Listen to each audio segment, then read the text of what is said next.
Pán s vami. Čítanie zo svätého Evanjelia podľa Matúša.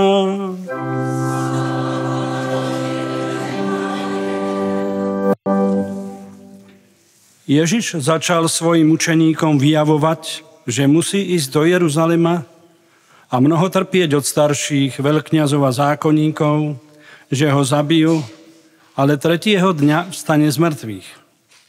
Peter si ho vzal na bok a začal mu dohovárať. Nech ti je milostivý Boh, Pane, to sa ti nesmie stať. On sa obrátil a povedal Petrovi, choď mi z cesty, Satan. Na pohoršenie si mi, lebo nemáš zmysel pre Božie veci, ale len pre ľudské. Potom Ježiš povedal svojim učeníkom, kto stojí za mnou, nezaprie sám seba, vezme svoj kríž a nasleduje ma. Lebo kto by si chcel život zachrániť, stratí ho, ale kto stratí svoj život pre mňa, nájde ho. Veď čo osoží človekovi, keby aj celý svet získal a svojej duši by uškodil? Alebo za čo vymení človek svoju dušu? Lebo Syn človeka príde v sláve svojho Otca so svojimi anielmi a vtedy odplatí každému podľa jeho skutkov. Počuli sme slovo Pánovo.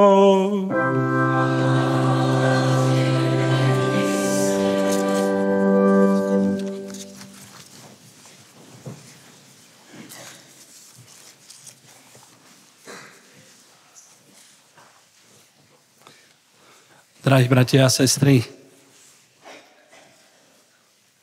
je tomu 23 rokov, ako možno povedať, celé sídlisko stálo na nohách, tešilo sa, radovalo sa a práve z toho, že máme svoj chrám, máme svoj dom, máme svoj dom modlitby, máme ten dom, kde budeme môcť prichádzať, aby sme prichádzali domov k svojmu Otcovi, aby sme vedeli vzdávať vďaky, aby sme mohli tu vedieť sa vyžalovať, ale aj prosiť. Ale aby sme akoby objavili i to, aké mám srdce. Aké je moje srdce? Trošku tak nepríjemne poviem to, že z jednej spovednice bolo počuť, viete, keď je niekto hluchý, tak hovorí nahlas. A tak nahlas kričal, žerieme sa, hryzieme sa, bijeme sa ako psi, to je všetko. Zdá sa, že dnes, keď sa rozprávame s mnohými bratmi a sestrami, hovoria, aké je to ťažké. Aké je to ťažké v práci. To si aj neviete predstaviť. Dnes žiaci, študenti, aké je to ťažké, kde? V škole však. To mama už ani nevie, lebo už zabudla však, že aké je to vlastne ťažké v škole. Oco. Aké je to ťažké, keď ide človek k lekárovi, keď musí čakať. Aké je to ťažké na zástavke, keď sa pozdravíte a nikto si vás ani možno povedať nevšimne. Aké je to ťažké veľakrát doma, keď prídeme a ten, ktorý by nás mal nejak privítať, lebo poboskať, lebo objať, niekedy veľakrát sa stane aj výtka. A či si doniesol to a som vedela, že to si zabudol a tak ďalej. Sú rôzne tie situácie, do ktorých sa dostávame. A ako by sme mali viac spríjemňovať tým ostatným bratom a sestrám ten život. Aby sme si tak prežívali také malé nebo, kdekoľvek sa nachádzame. Ja si uvedomujem, toto len jedného vidím troška, žoskára, neviem, kde ešte nejaký druhý. Hej, že veľmi rád mám zvolen A od 67. roku som chodil do Žosky. Tedy to bolo ČSD dielne. A vychádzal vtedy posledný párny rušeň, keď som prišiel s otcom sa pozrieť, ako to tam vyzerá. Posledný párny rušeň. A kde sa nachádzame už teraz? Kde je tá veda, kde je tá technika, kde sú tie rušne? Ale o čo viac si dávame otázku, kde sa nachádzame my, kde sa nachádzam ja ako človek.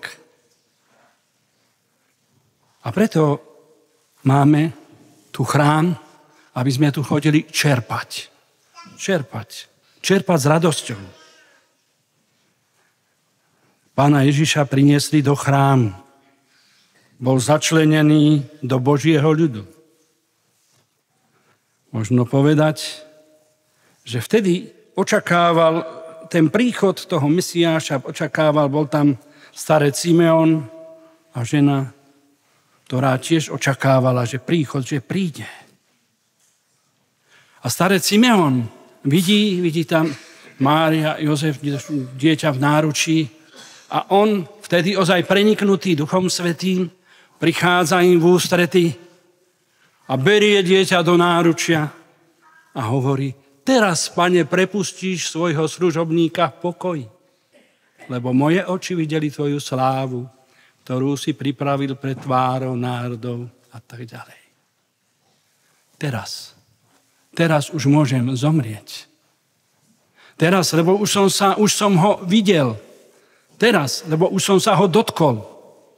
A my sme v tej istej pozícii. Teraz, keď ja budem vychádzať z toho chrámu, už som ho videl. Tajomne Ježiš Kristus prítomný v sviatosti oltárnej. Je to Kristus, ktorý sa obetuje za nás. Príjmam ho, môžem ho príjmať. Pripravím sa sviatosťou zmierenia. A takisto počúvam Božie slovo a cez Božie slovo ho znova dostávam do seba. A už potom vychádzam von ako nabitý tou Božou energiou, ale aj Božou láskou. Aby som mohol tlmočiť svetu to, čo dnes svetu chýba. Dnes svetu chýba láska. Láska. Tak ťažko chodím sobášiť. Ťažko. Aj včera som bol, ale hovorím mu, vieš, keby si to nebol ty, pomáhal mi obrazovky dávať do kostola, tak neviem, ako by som to zvládol, ale ozaj potrebuje to obetu. Lebo si uvedomujem mnohé manželstvá, ako žijú. Istá pani prišla s dcérou a ona už potom teda druhýkrát neprišla po svätej omši. A hovorí, a čo dcéra neprišla? A ako sa má, kde býva? No viete, ťažké. Žila 9 rokov pred manželstvom a potom už konečne s tým mužom sa už vzali a po pol roku sa rozišli. Po pol roku. Teda, ako to žijeme v dnešnej dobe a ako treba žiť a kde treba brať silu. Tú silu je potrebné, aby sme odhalili, ak nevieme, a sledovali ostatných bratov a sestry, tí, ktorí vlastne idú čerpať z prameňa, ktorý je veľmi dôležitý. Pán Ježiš rád chodieval do chrámu a prišiel ako 12-ročný do chrámu a vieme, že vtedy tam aj zostal v tom chráme a rodičia ho hľadali a on im potom hovorí, či neviete, že mám byť v dome svojho otca. Pán Ježiš sa aj staral o chrám. Chcel, aby bol zveľaďovaný, aby sa tam nerobilo to, čo sa tam nemá. Preto im tam popredávačom poprevracal stoly. Nerobte z môjho otca tržnicu, domu môjho otca tržnicu. Čo všetko ja tu vybavím v chráme. Čo uvarím, čo upečiem, čo poviem, kam pôjdem, ako to bude po obede, ako vyhreším možno muža, ako budem to chlapci a či má úlohy a čo všetko ja mám v tej hlave tu v tomto kostole. Ako dobre, že to nevidieť nejakým spôsobom navonok, že sa to nepremieta. Že sa to nepremieta na plátne. Ale sledujme, že tá naša sústredenosť, ten vzťah k tomu, ku ktorému som prišiel, akoby tak sa stráca. Lebo sa neviem tak pripraviť a postaviť sa do prítomnosti Božej. Ježiš Kristus je ten, ktorý, keď bolo treba zaplatiť aj daň, povedal Petrovi, chyť rybu, vyber mu z úst peniaz a zaplať. Hoci synovia neplatia otcovi. Takýmto spôsobom chcel akoby zaujať pozíciu, aby nejakým spôsobom sa niekto nepohoršoval, lebo mnohí ešte nevedeli, kto to znamená, kto to je Ježiš Kristus a aká je jeho úloha tu na zemi. Teda chrám. Ten jeruzalemský chrám, do ktorého on chodil, bol nádherný a zaplakal, keď si uvedomoval, že tento chrám bude zrúcaný. A tak my sme vďační, že sme v chráme boského srdca Ježišovho. Dnes na Slovensku je ešte dosť rozšírená úcta k srdcu Ježišovmu. A je potrebné, aby stále viac táto úcta naberala na otáčkach, lebo je to veľmi dôležité. Neviem, ako všadiaľ bývajú rôzne konferencie, porady, tak v nebi nebeský Otec zvolal poradu. Všetkých nebešťanov, boli tam anjeli, tróny, cherubíny, serafíny, panstva, mocnosti a tak ďalej. Prišli tam všetci, tak si to prijal nebeský Otec. A hovorí, viete, len jeden bod mám. Kto z vás pôjde na zem a povie ľuďom, že ich miluje, že ich mám rád, že moja láska je k ním veľmi veľká. Kto z vás pôjde? Čo? Kto pôjde? Všetci, čo urobili? Sklonili hlavy, tak ako to na tých poradách všade býva. A nik. A zrazu ide tak, podiaľ prichádza Ježiš Kristus. A hovorím, Oče, idem ja. A vtedy sa zdvihol anjel Gabriel a ku komu šiel? Anjel Gabriel a šiel k Panne Márii a zvestoval jej to veľké posolstvo. Neboj sa, Mária, našla si milosť u Boha. Počneš a porodíš syna a tak ďalej. Teda Panna Mária sa zamýšľala nad tým posolstvom a povedala, hľa, služobnica Pána, nech sa mi stane podľa tvojho slova. A od tejto chvíle začalo byť srdce Krista pod jej srdcom. To srdce sa rozbúšilo a začalo byť a začína tam život. Život Boha, život Krista na tejto zemi. Skrze Máriu. Tú, ktorú si vyvolil Boh. Tá, ktorá bola čistá, tá, ktorá bola nevinná. A takýmto spôsobom my uvedomujeme si práve tú skutočnosť, že ako to všetko Boh veľkolepo zariadil. Aj my v rôznych situáciách sa nachádzame. Každý jeden z nás. Nie je to nejaký kríž, bolesti, trápenia. Koľko ich mám ja. Koľko ich má každý jeden z nás. Každý jeden, v každej jednej rodine. Niektorí to nevedia možno ešte pomenovať, uvedomiť si. Ale máme toho všetci veľmi veľa. Teda to srdce plné lásky bije. To srdce plné lásky, ktoré potom vojak kopijou prebodol Pánu Ježišovi bok a vyšla z neho krv a voda. Takýmto spôsobom my máme vďačnosť. Vďačnosť voči Ježišovi Kristovi, voči srdcu Ježišovmu a teda snažíme sa nejakým spôsobom stále viac byť napojení. A ako sa napájať? Čo máme urobiť? Vieme cez sviatostný život. Žijeme v dobe, keď je veľmi veľa havárií, tragédií. Havárie, tragédie, počujeme to, čítame to, niektorí už nechcú, nemôžu ani správy počuť, ani vidieť. Ale je to tak. Keď niekto havaruje, veľmi veľakrát potrebuje krv. Potrebuje transfúziu krvi. A vieme, že je to ozaj veľmi dôležité pre život. Ale sú ešte aj iné havárie. Tie, ktoré som trošku tak pomenoval predtým a uvedomme si ich. Teda havária tá, že ako my žijeme svoj život, ako sa chováme ako bratia a sestry voči jeden, voči druhému a tak ďalej. To som už trošku tak spomenul. Teda potrebujeme pri havárii transfúziu krvi, aby človek mohol žiť. A ak my žijeme teraz v tejto dobe, tak je potrebné, aby sme tiež brali, každý jeden z nás, tú infúziu, aby sme nabrali tiež tú posilu, ale potrebujeme čo? Transfúziu lásky. A na túto transfúziu lásky prichádzame sem. Tu sa prichádzame akoby napichnúť na srdce Ježišovo, ktoré je plné dobroty a láskavosti, ktoré je bohaté pre všetkých, ktorí ho vzývajú. Máme možnosť akoby rozjímať nad tými litániami, čo všetko je boské srdce Ježišovo pre nás. Ale aj to, aby som ja bol tiež tým, ktorý lásku opetuje.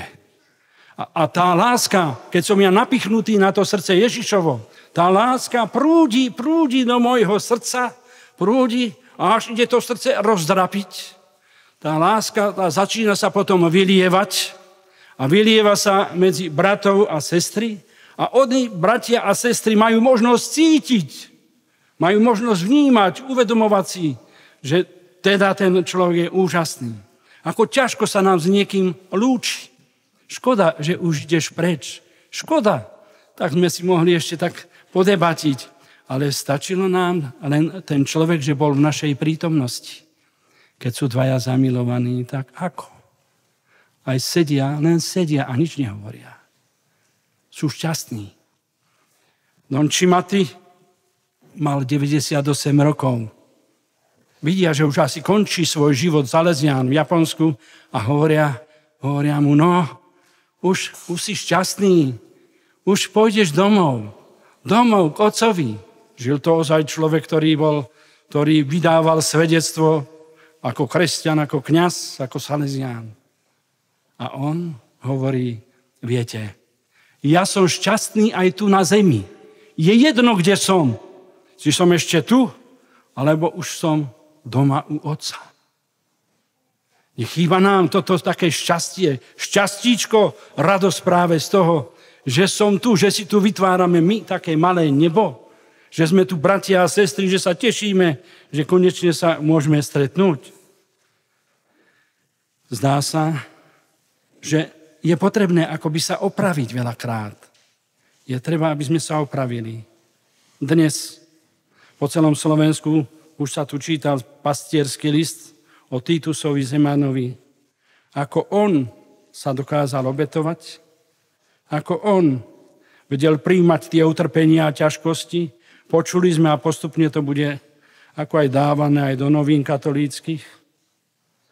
A on hovorí takúto myšlienku, že aj keby som stratil svoj život, nebolo by to márne, ak by sa aspoň jeden z tých, ktorým som pomohol stať sa kňazom, na miesto mňa vedel, čo ho čaká. Na miesto mňa. Teda bola to velikánska obeta a bolo to práve to, čo nám chýba. Svätý Pavol to hovorí, stal sa bláznom pre Krista. Ako? Jeden kňaz mi hovorí, však on už vedel, tá rieka je vyliatá, prečo tam šiel s tými kňazmi a s tými, ktorí šli ten tretíkrát, ich prevádzal tadiaľ. Prečo šiel? Keď sa človek stane bláznom pre Krista, nepozerá ani napravo, ani naľavo, on vidí duše. Daj mi duše a ostatné si vezmi. A tieto duše on chcel zachrániť a aby tie povolania potom ďalej mohli byť a plní si tú úlohu, ktorú dostali, ktorú príjmali. Tak snažme sa tak akoby tak ďakovať za to, že som tu. Lebo každý jeden z nás má určitú úlohu. A žijeme už v 21. storočí, keď sme boli malí.